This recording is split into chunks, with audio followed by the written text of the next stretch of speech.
ravi de vous avoir aujourd'hui. Votre parcours, Magali, dont vous allez nous parler pendant quelques minutes. Et il semblerait, j'ai entendu parler, que vous vous présentiez comme deux personnes. Ah Une oui, c'est personne vrai. avant 2014, une personne après 2014. Est-ce que vous pouvez me parler de ces deux personnes-là? Ouais, ben la première personne avant 2014, elle vivait en mode automatique, c'est-à-dire vite, vite et bien, en pensant que aux autres, à son boulot, à ses contraintes, à être une femme parfaite en tout. Et la deuxième, elle a pris un tsunami dans la tête avec le cancer du sein. Et elle a dû revoir sa copie de A à Z, à savoir qui elle est vraiment et qu'est-ce qu'elle veut faire de sa vie si elle vit encore un petit peu. Donc il y a ce livre qui dit la deuxième vie commence quand on apprend qu'on n'en a qu'une. Et donc la deuxième vie, c'est une vie d'intensité et pas une vie de durée. Et donc, qu'est-ce que vous avez commencé à faire dans cette deuxième vie? Eh ben, dans la deuxième vie, à partir du moment où on m'a diagnostiqué avoir un cancer du sein en 2014, je me suis d'abord recentrée un petit peu sur moi les 3-4 premiers mois et enfermée avant de savoir que c'était pas la solution. J'ai découvert la Ligue contre le cancer 64 qui m'a accueilli pour un tatouage des sourcils et je les remercierai jamais assez puisque j'y ai découvert un centre aéré. Oui, Alice.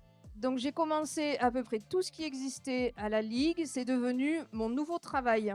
Et mon nouveau travail, c'était d'aller faire du yoga, parce que je n'avais pas le temps avant, de faire un atelier d'écriture, de faire de la méditation pleine conscience, de faire du théâtre, qui est maintenant ma passion première, et de me retrouver, de me réaligner, et surtout d'accepter d'avoir un cancer et d'apprendre à vivre avec.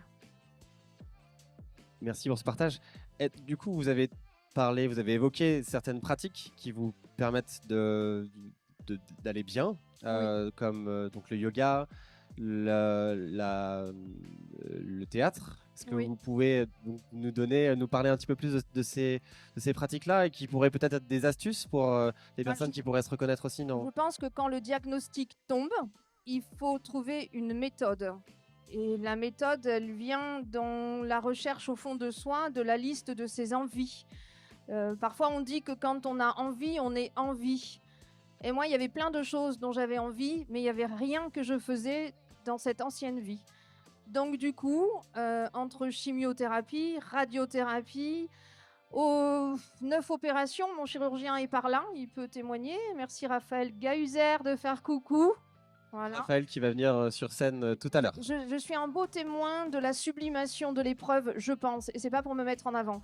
J'ai trouvé des méthodes qui étaient d'abord la Ligue contre le cancer, de me refaire une tête et un mental, qui peut Brest pour être bénévole et sublimer l'épreuve et inciter la jeunesse à prévenir plutôt que guérir. Et l'oncologie à Bayonne avec des essais cliniques et énormément d'investissements pour essayer de faire avancer aussi la recherche puisque je suis toujours en chimiothérapie et je suis à la 12e molécule que l'on teste pour essayer de soigner maintenant un cancer métastasé. Et Raphaël Gahuzer qui est là, je le remercie. Il m'a dit, quand j'ai récidivé en 2020, j'ai des femmes qui vivent très longtemps avec des métastases. Il y a des mots parfois que disent certaines personnes qui vous permettent d'avancer. C'est une phrase, je crois qu'il y a 2 phrases qui ont été importantes pour moi. La première, c'est le docteur Lareguin qui m'avait dit, quand elle m'a demandé si j'avais des questions, je lui ai dit, qu'est-ce que je dis à ma fille, qui est ici aussi présente, et elle m'a dit, la vérité sans gravité. Et ça, c'est une phrase qui m'a portée. Et quand j'ai récidivé, Raphaël Gahuzer m'a dit on peut vivre très longtemps avec des métastases. Donc aujourd'hui, je passe mon temps à la chasse aux métastases avec des molécules différentes. Là, on a une chimio qui marche bien actuellement grâce à la recherche, grâce à des essais cliniques. D'où merci Marie de donner autant d'argent à la recherche et à toutes ces associations parce qu'en tant que patient, ça nous crée un nouvel état d'esprit, ça nous permet d'avoir de l'espoir, ça nous permet d'avoir des envies et ça nous permet de se dire que on vit peut-être intensément, on a peut-être une épée de Damoclès sur la tête, mais on avance avec le progrès. on parle beaucoup de réparation physique, mais on parle un peu moins de réparation mentale aussi. Oui. Comment Alors, la avez-vous fait là-dessus? réparation mentale, alors la réparation physique, merci la chirurgie. Là aussi, je suis un bon prototype puisque on a fait avec Raphaël Gahuzer une reconstruction immédiate avec le lambeau dorsal. Malheureusement, j'ai fait une cure, j'ai chopé un virus, donc il m'a enlevé la prothèse. Après, on a fait des lipomodelages. Et maintenant, bon voilà, tout va bien au niveau reconstruction physique. La reconstruction mentale, c'est ce que j'ai dit tout à l'heure. Il faut trouver une méthode. Alors, dans les méthodes, c'est l'apaisement.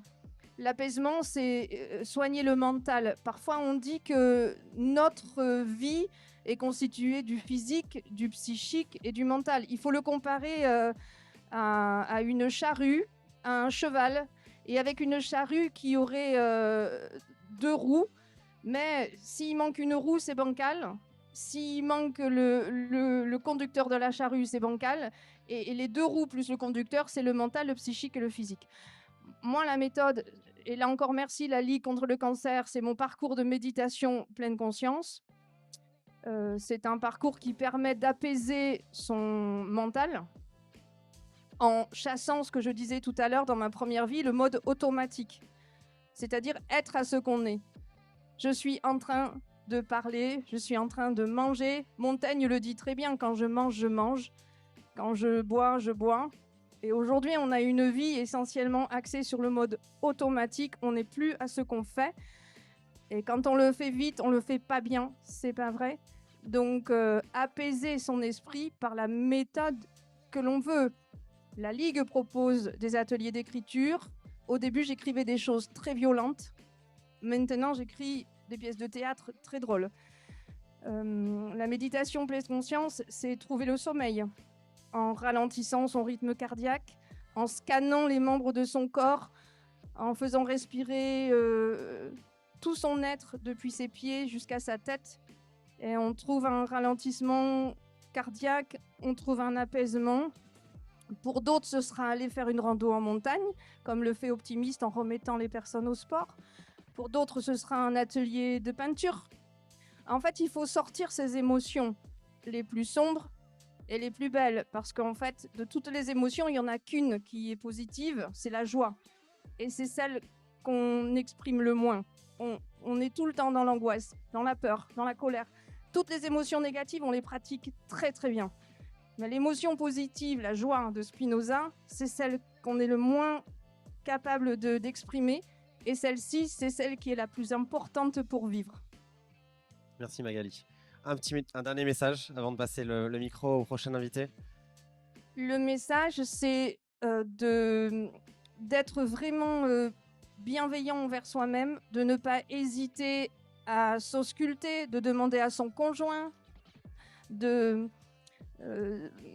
présent aussi en tant que victime collatérale, en tant qu'enfant, en tant que mari, en tant qu'époux, c'est-à-dire de ne pas être lâche et d'oser affronter la maladie. C'est pas... On a tous un cancéreux dans sa famille. Voilà. Donc savoir rester présent, parfois en ne disant rien, parfois en envoyant juste un petit message. Donc la prévention, l'application Keep Brest évidemment.